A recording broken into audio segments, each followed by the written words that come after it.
नमस्कार दोस्तों। आज माइक्रो ब्लास्ट फर्नेस सीरीज आई में मैं पॉल्यूशन और सोशल रिस्पॉन्सिबिलिटी के बारे में बताऊंगा कि जैसे स्टील प्लांट और उससे रिलेटेड एस्पेक्ट में हम बहुत अच्छी तरह जानते हैं कि मेन डिटरेंट अगर ब्लास्ट फर्नेस का किसी सिटी या अर्बन सेंटर के नज़दीक न रखने का जो मेन डिटरेंट है वो है ह्यूज लैंड का रिक्वायरमेंट और पॉल्यूशन। राइट।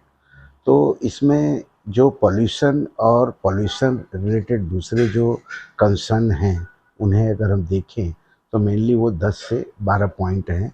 जैसे इससे एयर का पॉल्यूशन, इससे लैंड का पॉल्यूशन, इससे वाटर का पॉल्यूशन और पेरिफेरी में लैंड का डिग्रेडेशन और पावर का पॉल्यूशन, कोक रिलेटेड और रॉ मटेरियल रिलेटेड पॉल्यूशन। तो ये सब पॉल्यूशन के कारण जो इस प्लांट को न एडॉप्ट करने के बहुत सारे डिटरेंट हैं। लेकिन माइक्रो ब्लास्ट फर्नेस में सबसे पहले फ़ायदा है कि इसके अंदर लैंड का रिक्वायरमेंट काफ़ी कम है, तो लैंड रिलेटेड पॉल्यूशंस काफ़ी कम है। Neat and clean plant maintain कर सकते हैं, number one. Number two, cupola और क्यूपोला रिलेटेड पॉल्यूशन के जो इक्विपमेंट हैं उसे स्लाइटली मॉडिफाई करके इस टेक्नोलॉजी में अच्छी तरह उपयोग किया जा सकता है, जिससे एयर पॉल्यूशन को भी मेजॉरिटी एड्रेस किया जा सकता है। वाटर पॉल्यूशन, क्योंकि वाटर का रिक्वायरमेंट कम होने के कारण और वाटर रिसाइकल होने के कारण यह पॉल्यूशन भी कम है। और फ्यूल में कोक का कंजम्पशन पर टन 100 केजी या उससे लेस पॉसिबल होने के कारण कोक रिलेटेड जो पॉल्यूटेंट्स हैं वो पॉल्यूटेंट्स भी काफ़ी कम है, क्योंकि कोक में फिक्स कार्बन, वॉलेटाइल मैटर और एस कंटेंट, ये तीन मेन कॉन्स्टिट्यूएंट्स होते हैं, जिसमें 10 to 20% जो है वो वॉलेटाइल मैटर और एस कंटेंट का होता है। क्योंकि माइक्रो ब्लास्ट फर्नेस में अल्टरनेट फ्यूल यूज होने के कारण कोक कंजम्पशन काफ़ी डाउन जाता है, जिससे ऑटोमेटिकली कोक रिलेटेड जो वोलेटाइल मैटर और ऐश के कारण पॉल्यूशन है वो अभी काफ़ी कम है। पावर, मतलब जो कैप्टिव पावर आप यूज़ करेंगे इस माइक्रो ब्लास्ट फर्नेस को चलाने के लिए, वह अगर ग्रीन एनर्जी फॉर्म में अगर जाया जाता है तो आप पावर रिलेटेड इक्विपमेंट के पॉल्यूशन भी काफ़ी कम हो जाते हैं। और रॉ मटेरियल में वाइड चॉइस होने के कारण उसके फाइन्स या उससे रिलेटेड जो पॉल्यूशंस हैं वो पॉल्यूशन भी काफ़ी कम हो जाता है। स्लैग जो जनरेट होता है वो अगेन दूसरी इंडस्ट्री में रीयूज होने के कारण उनका भी पॉल्यूटेंट कम है।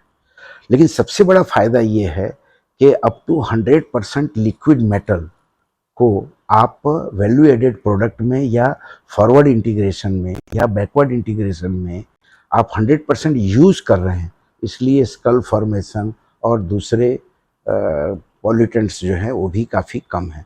तो दोस्तों, यह प्लांट छोटा होने के कारण फ्यू थाउजेंड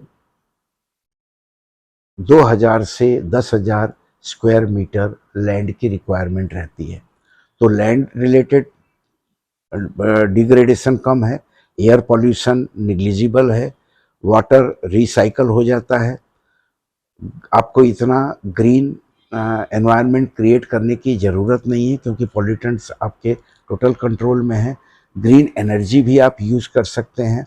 और सबसे बड़ा फ़ायदा होता है कि सेंटर या अर्बन सेंटर या मेजर सिटी के नज़दीक few thousand square metre land में ये कमीशन होने के कारण आपको दूसरी सोशल रिस्पॉन्सिबिलिटी और ऑब्लिगेशन को इतना एड्रेस करने की ज़रूरत नहीं पड़ती, क्योंकि हाई पॉल्यूशन के कारण इसमें स्किल्ड और राइट कैंडिडेट को रिक्रूट करना और लॉन्ग टर्म में उन्हें रिटेन करना ये हरक्यूलेंट जॉब है। लेकिन micro blast furnace urban centre के नज़दीक सेटअप करना पॉसिबल होने के कारण आप अच्छे मैन पावर को रिक्रूट कर सकते हैं, रिटेन कर सकते हैं और फ्यूचर के एक्सपांसन के लिए उन्हें एक वैल्यूएबल एसेट की तरह यूज़ कर सकते हैं।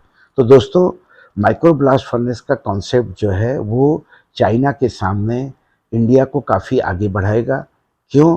क्योंकि इसमें productivity, production, product upgradation, banking, restart, refractory life और वेरियस जो पॉल्यूटेंट्स इस इंडस्ट्री को परेशान करते हैं, उनका इजीली जो है रिसाइकल करना, उन्हें कंट्रोल करना और वेरियस मटेरियल का ऑप्शन होने के कारण यह टेक्नोलॉजी आने वाले समय में काफ़ी पॉपुलराइज होगी।